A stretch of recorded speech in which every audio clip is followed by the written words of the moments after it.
論。第四方面，教會與社會，呢方面同樣重要。如果你去諗一個倫理觀，你要諗下聖經點樣應用。如果你查完經嘅時候，查完一段當然唔係講緊半節啦，最少一章嘅聖經，你查完嘅時候，你都唔能夠同組員去交代你所講嘅説話同世俗倫理有咩分別嘅話咧，咁你嘅查經可能就有問題。呢個就係箴言嘅挑戰，因為箴言就係用咗好多嘅當時嘅所謂以色列外間嘅一啲格言擺咗喺箴言入邊。咁睇嘅時候我就話好啱使，好啱聽，因為好啱我哋 common sense。係啊，係咁㗎。係啊，啲人越差嘅時候咧，就好快滅亡㗎啦。越好人就會長命。等等，我哋會好多好啱聽嘅句子會喺呢啲經典入邊出現。但係箴言同埋其他聖經最精簡嘅地方就係喺呢啲咁 commonsensical 嘅字眼入邊，點樣能夠反映出福音嘅震撼性？一啲咁普通嘅教導入邊，教做好人嘅方面，點能夠反映到福音十字架嘅震撼性？換句説話，教會嘅倫理同社會倫理有咩嘅互相接觸嘅地方？教會倫理點樣能夠挑戰社會倫理？呢個係我哋需要反省嘅課題。好啦，講一啲抽象嘅説話，我哋而家講一啲實際嘅一啲嘅經文，我哋去討論。第一方面，倫理與神學信念嘅表態。我哋開始嘅時候同埋結束嘅時候都會睇雅各書。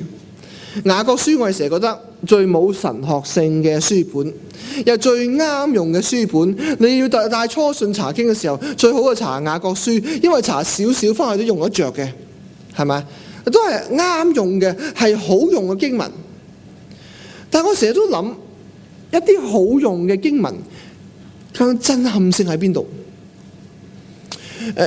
不可説謊，你黐呢句説話喺牆度，你睇完之後係咪會説謊嘅可能性低啲？我哋黐啲格言喺牆度，係咪就係能夠叫做應用聖經？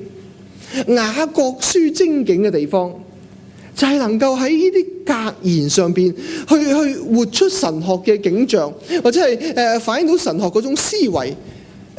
雅各書好特別。我哋今日用雅各書做一個例子，其實雅各書就係新約嘅智慧文學嘅一種嘅表達。當然唔係完全係符合舊約嘅智慧文學，因為兩個中間智慧文學有好大嘅轉變。但係箴言去到雅各書，我就去諗下呢啲嘅句子有咩意思？呢啲嘅經文有咩意思？雅各講乜嘢説話？所以第一方面我哋話倫理與神學信念嘅表態。雅各書話俾我哋聽，可能我哋某啲行為咁樣做出嚟，就反映到我哋信仰有問題。雅各書嘅精警嘅地方，唔係佢教我哋做好人，有邊個唔知唔應該講粗口？我一陣就會講舌頭嘅問題。係人都知唔應該講粗口，但係有冇人知點解唔應該講粗口？